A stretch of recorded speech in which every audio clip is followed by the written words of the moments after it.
Hey guys, जय Hind to all. आज का वीडियो है JSSC CGL जो एग्ज़ाम बहुत जल्द ही होने वाला है दोस्तों। ये आपका अभी करंट में जो एक नई डेट आई है वो जनवरी का दिया जा रहा है दोस्तों। यदि आप लोग जो भी JSSC CGL के एस्पिरेंट हैं वो इस वीडियो को 2, 4, 5 बार देखें ताकि ज़्यादा से ज़्यादा प्रश्न आपको वीडियो देखते समय याद हो जाए। चलिए तो करते हैं। इससे पहले हम बता दें आपको कि 1 से लेकर के 9 तक का सेट हम इसी चैनल पर आपको वीडियो के माध्यम से देखने को मिल जाएगा। और यदि आप हमारे चैनल पर नए हैं तो आप हमारे टेलीग्राम चैनल को ज्वाइन कर सकते हैं। वहाँ पे है JK एडुकेयर, आप सर्च करेंगे वो हमारा चैनल है। आप वहाँ से ज्वाइन करके आप इसका PDF भी ले सकते हैं। चलिए तो करते हैं वीडियो को स्टार्ट। सबसे पहला प्रश्न है झारखंड सामान्य ज्ञान का। सबसे पहला सेक्शन क्या है दोस्तों? झारखंड सामान्य ज्ञान, यानी इसके 40 प्रश्न है आपको जैसा कि पता है। और ये पेपर 3 हम करवाने जा रहे हैं। आपको ध्यान रखना है कि पेपर 3 का सिलेबस है और पेपर 3 के चीज़ों को बता रहे हैं। सबसे पहला प्रश्न है झारखंड सामान्य ज्ञान से, कोई व्यक्ति किसी ग्राम का बंदोबस्त रैयत तब तक बना रहेगा जब तक कि वह उस ग्राम में रैयत के रूप में कोई भूमि धारित करता हो और तत्पश्चात डैश बना रहेगा। यानी ये कब तक बना रहेगा? तो देखिए, इस प्रश्न का सही जवाब है B नंबर, यानी कि 3 वर्षों तक। 3 वर्षों तक बना रहेगा। अगला प्रश्न है संपूर्ण किसान आंदोलन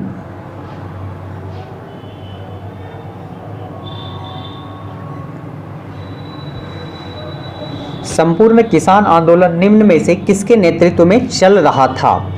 तो इस प्रश्न का सही जवाब है ऑप्शन नंबर B, यदुवंश सहाय। अगला प्रश्न है 1956 ईस्वी में किस सांसद ने झारखंड अलग राज्य की दावेदारी पर संसद में पूरे जोर ढंग से अपने विचार रखे थे? इस प्रश्न का सही जवाब है राम नारायण सिंह ने। अगला प्रश्न है महाधिवक्ता सदन में मतदान कर सकता है, यह कथन सही है या गलत? तो इस प्रश्न का सही जवाब है ऑप्शन नंबर A, यानी गलत। अगला प्रश्न है किस नृत्य में धमसा की आवाज़ से युद्ध, शुद्ध और सैनिक प्रणाली जैसे दृश्यों को साकार किया जाता है?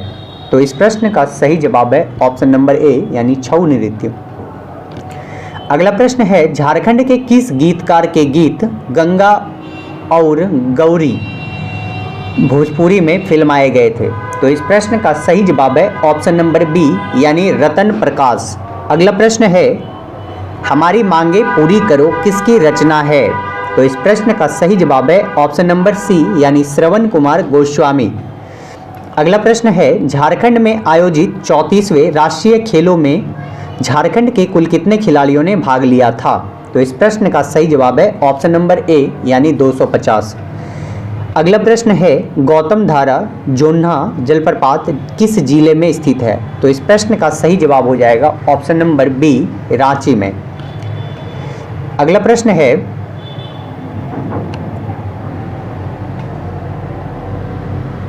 झारखंड का कौन सा जिला लाइटनिंग एवं थंडरिंग से प्रभावित है? तो इस प्रश्न का सही जवाब हो जाएगा ऑप्शन नंबर D, यानी उपयुक्त सभी। अगला प्रश्न है 2011 के जनगणना के अनुसार भारत की कुल जनसंख्या का कितना प्रतिशत झारखंड में है? तो इस प्रश्न का सही जवाब हो जाएगा ऑप्शन नंबर D, यानी 2.72%। अगला प्रश्न है निम्न में से पाट क्षेत्र की सबसे ऊंची चोटी का क्या नाम है? तो इस प्रश्न का सही जवाब हो जाएगा ऑप्शन नंबर C, यानी नेतरहाट। अगला प्रश्न है झारखंड के निचला हजारीबाग पठार की समुद्र तल से औसत ऊंचाई कितनी है? तो इस प्रश्न का सही जवाब है ऑप्शन नंबर C, यानी 450 मीटर।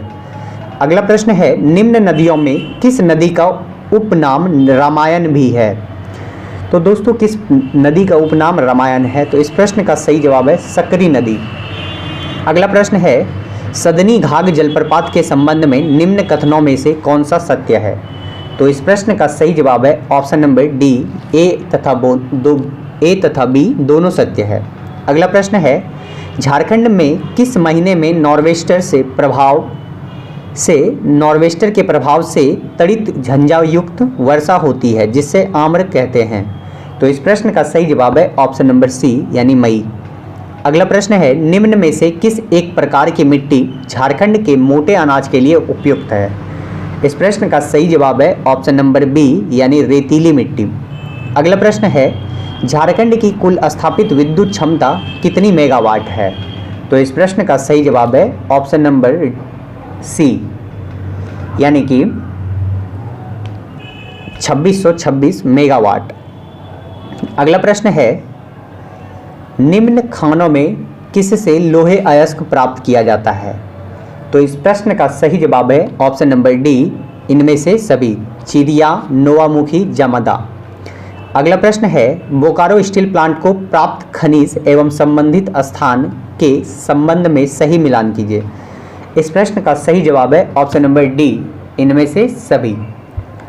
अगला प्रश्न है झारखंड औद्योगिक नीति 2011 के अनुसार आवंटित भूमि के किराए की दर प्रत्येक कितने वर्षों पर पुनरीक्षण किया जाएगा। तो इस प्रश्न का सही जवाब है ऑप्शन नंबर बी 10 वर्ष। अगला प्रश्न है झारखंड औद्योगिक एवं निवेश प्रोत्साहन नीति 2016 के अंतर्गत झारखंड सरकार ने निम्न में से किसके साथ पतरातू थर्मल पावर स्टेशन से 4000 मेगावाट बिजली विद्युत उत्पादन करने के लिए समझौता ज्ञापन किया है। तो इस प्रश्न का सही जवाब है ऑप्शन नंबर ए एनटीपीसी।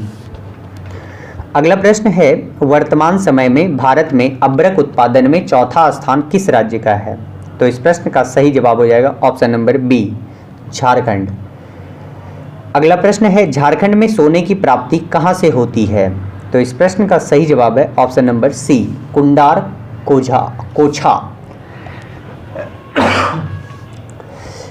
अगला प्रश्न है दोस्तों निम्न में से किस उद्देश्य को पूरा करने के लिए झारखंड में उद्योग खनन तथा भू विज्ञान विभाग द्वारा एकल खिड़की व्यवस्था का निर्माण किया गया है। इस प्रश्न का सही जवाब हो जाएगा ऑप्शन नंबर डी उद्योगों तथा निवेश में प्रोत्साहन के लिए।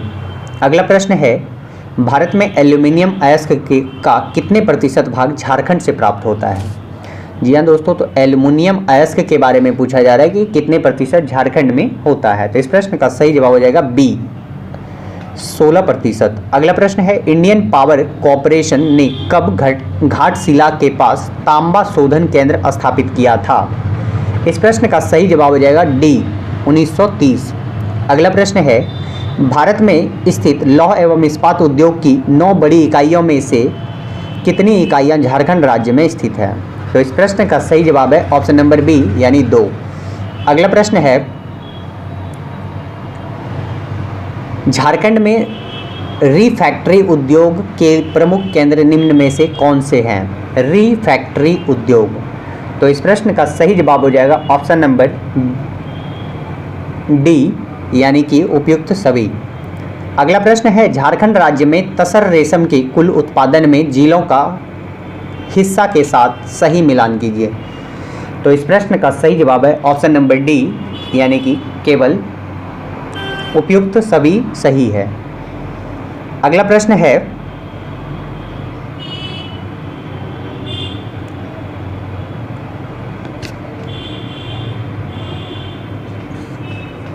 प्रिमिटिव ट्राइबल ग्रुप पीटीजी डाकिया घोषणा का लाभ वैसे आदमी परिवारों को प्रदान किया जाएगा जिनकी साक्षरता दर निम्न है और औसत मासिक आय डैश से कम है। तो इस प्रश्न का सही जवाब है ऑप्शन नंबर बी यानी 1000। अगला प्रश्न है लघु वनोपज आहरण एवं विपणन योजना की कुल राशि का कितने प्रतिशत वित्तीय सहायता केंद्र सरकार द्वारा किया जाता है। इस प्रकार प्रश्न का सही जवाब है ऑप्शन नंबर डी यानी 75%। अगला प्रश्न है झारखंड विधानसभा में एक सदस्य नामित किया जाता है मुस्लिम समुदाय से, ईसाई समुदाय से, एंग्लो इंडियन समुदाय से, पारसी समुदाय से। इस प्रश्न का सही जवाब हो जाएगा option number C Anglo Indian समुदाय से। अगला प्रश्न है झारखंड में चाचा के नाम से कौन जाने जाते हैं। इस प्रश्न का सही जवाब है option number B Basant Kumar Tirkey को। अगला प्रश्न है मंदिरों का शहर के नाम से कौन जाना जाता है। तो इस प्रश्न का सही जवाब हो जाएगा ऑप्शन नंबर डी देवघर को। अगला प्रश्न है झारखंड में 31 मार्च 2020 को कुल कितने कोरोना संक्रमित पाए गए थे? तो इस प्रश्न का सही जवाब हो जाएगा ऑप्शन ए यानी 1। अगला प्रश्न है झारखंड हाईकोर्ट में इतिहास में पहली बार किस इलेक्ट्रॉनिक माध्यम से पहली बार याचिका दायर की गई? तो इस प्रश्न का सही जवाब है ऑप्शन नंबर ए यानी ईमेल से। अगला प्रश्न है झारखंड के प्रथम गैर आदिवासी मुख्यमंत्री बनने का श्रेय किसे प्राप्त है? तो इस प्रश्न का सही जवाब हो जाएगा ऑप्शन नंबर बी सरयू राय को। अगला प्रश्न है बिरसा जैविक उद्यान और मांझी किस नदी पर स्थित है? तो इस प्रश्न का सही जवाब हो जाएगा ऑप्शन नंबर सी यानी कि सपही नदी।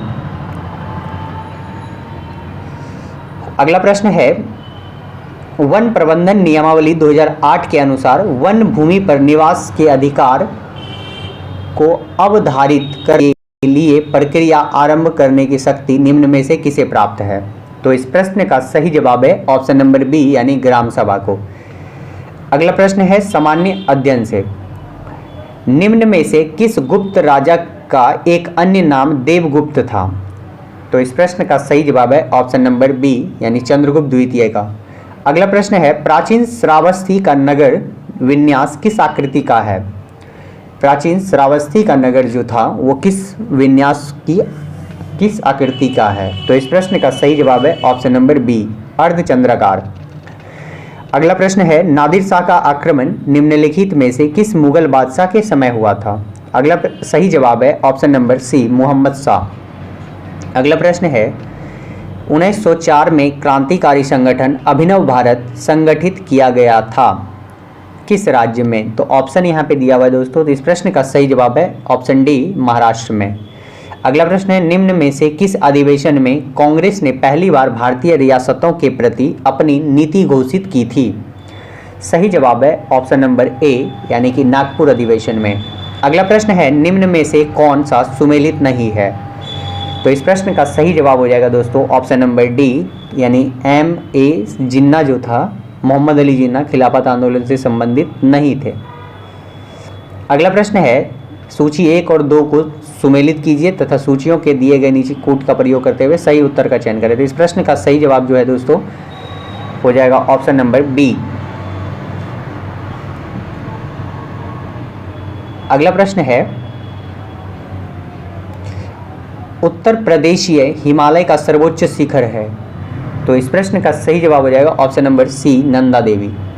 अगला प्रश्न है वह राज्य जिनसे होकर कावेरी नदी प्रभावित होती है? तो इस प्रश्न का सही जवाब है ऑप्शन नंबर बी यानी केरल कर्नाटक तमिलनाडु। अगला प्रश्न है लाल मिट्टी के बारे में निम्नलिखित में से कौन सा कथन सत्य है? सही जवाब है ऑप्शन नंबर सी यह लौह यौगिक के समृद्ध है। अगला प्रश्न है एक भू स्थिर उपग्रह का परिभ्रमण काल होता है? तो इस प्रश्न का सही जवाब है ऑप्शन नंबर बी 24 घंटे का। भू स्थिर उपग्रह का परिभ्रमण काल कितना होता है? 24 घंटे का। अगला प्रश्न है भारत में मत देने का अधिकार निम्न में से कौन सा है? तो इस प्रश्न का सही जवाब हो जाएगा ऑप्शन नंबर डी यानी कि वैधानिक अधिकार। अगला प्रश्न है निम्नलिखित में से कौन संविधान प्रारूप समिति के सदस्य थे? सही जवाब है ऑप्शन नंबर सी यानी कि 1 और 3 एन गोपाला स्वामी थे और अल्लादी कृष्णा स्वामी थे। अगला प्रश्न है भारतीय संविधान की लोक लेखा समिति के अध्यक्ष कौन मनोनीत करता है? इस प्रश्न का सही जवाब है ऑप्शन नंबर डी राज्यसभा के सभापति।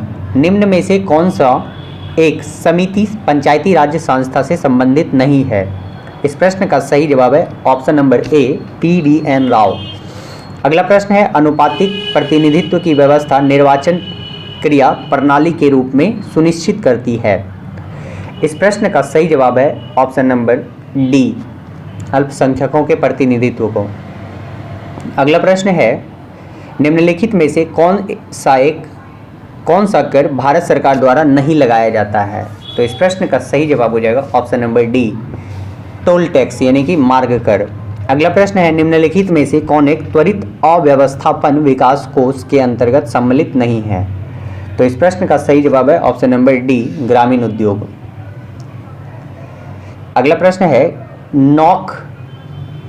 नौकनी संरक्षण उत्पन्न होता है? तो इस प्रश्न का सही जवाब है ऑप्शन नंबर डी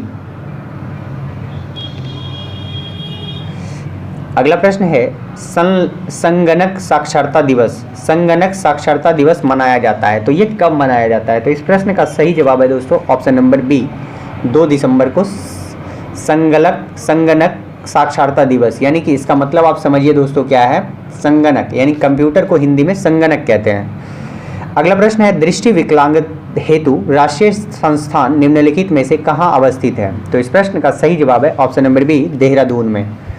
अगला प्रश्न है सूची 1 को 2 से मिलाना है। तो इस प्रश्न का सही जवाब है दोस्तों ऑप्शन नंबर ए। अगला प्रश्न है मुरुगप्पा गोल्ड कप का संबंध किस खेल से है? मुरुगप्पा, ये दोस्तों इस प्रश्न का सही जवाब है ऑप्शन नंबर बी यानी हॉकी। अगला प्रश्न है डेमोक्रेटिक रिपब्लिक ऑफ कॉन्गो ने अपने देश को किस बीमारी के प्रकोप से मुक्त होने की घोषणा की है? तो इस प्रश्न का सही जवाब है ऑप्शन नंबर बी, इबोला। अगला प्रश्न है 65 किस राज्य के सेतु समुद्रम परियोजना को लागू करने के लिए केंद्र के से आग्रह करते हुए एक प्रस्ताव अपनाया है? तो इस प्रश्न का सही जवाब है दोस्तों ऑप्शन नंबर बी, तमिलनाडु। अगला प्रश्न है समाचारों में देखी गई पाइनएप्पल एक्सप्रेस घटना किस क्षेत्र से संबंधित है? तो इस प्रश्न का सही जवाब है ऑप्शन नंबर सी, यानी मौसम विज्ञान से संबंधित है। अगला प्रश्न है हाल ही में किस देश ने 2030 तक अपनी सेना की मौजूदा ताकत को घटाकर आधा करने की योजना की है? तो इस प्रश्न का सही जवाब है ऑप्शन नंबर बी यानी श्रीलंका ने। अगला प्रश्न है किस देश ने आधिकारिक संचार में अंग्रेजी और अन्य विदेशी भाषाओं का प्रतिबंध लगा दिया है? तो इस प्रश्न का सही जवाब है ऑप्शन नंबर ए यानी इटली में। अगला प्रश्न है अंतर्राष्ट्रीय चावल अनुसंधान संस्थान कहाँ स्थित है? यानी कि अंतर्राष्ट्रीय चावल अनुसंधान संस्थान का मुख्यालय कहाँ है? तो इस प्रश्न का सही जवाब हो जाएगा ऑप्शन नंबर बी यानी मनीला, फिलीपींस में। अगला प्रश्न है मासिक धर्म के समय छुट्टी देने वाले कानून को मंजूरी देने वाला पहला यूरोपीय देश कौन बन गया है? तो इस प्रश्न का सही जवाब है ऑप्शन नंबर बी, स्पेन। इस वीडियो में इतना ही, तब तक के लिए जय हिंद और मिलते हैं अगले वीडियो में। और जैसे कि आप सभी को पता है कि हम एक वीडियो में 2 चीज़ों को कवर कर रहे हैं, झारखंड से रिलेटेड झारखंड सामान्य ज्ञान और सामान्य ज्ञान का प्रश्न। बाकी हम कंप्यूटर के प्रश्नों को अलग से अलग सेट में लेकर के आ रहे हैं, उसका भी सेट कंटिन्यू रहेगा। आप लोग हमारे चैनल पर बने रहिए और इसी तरह एक वीडियो को 3, 4 बार 5 बार देखें ताकि क्वेश्चन आपको ज़्यादा से ज़्यादा दिमाग में सेट हो जाए और एग्ज़ाम में आप पूरा छक्का छोड़ा के आएँ।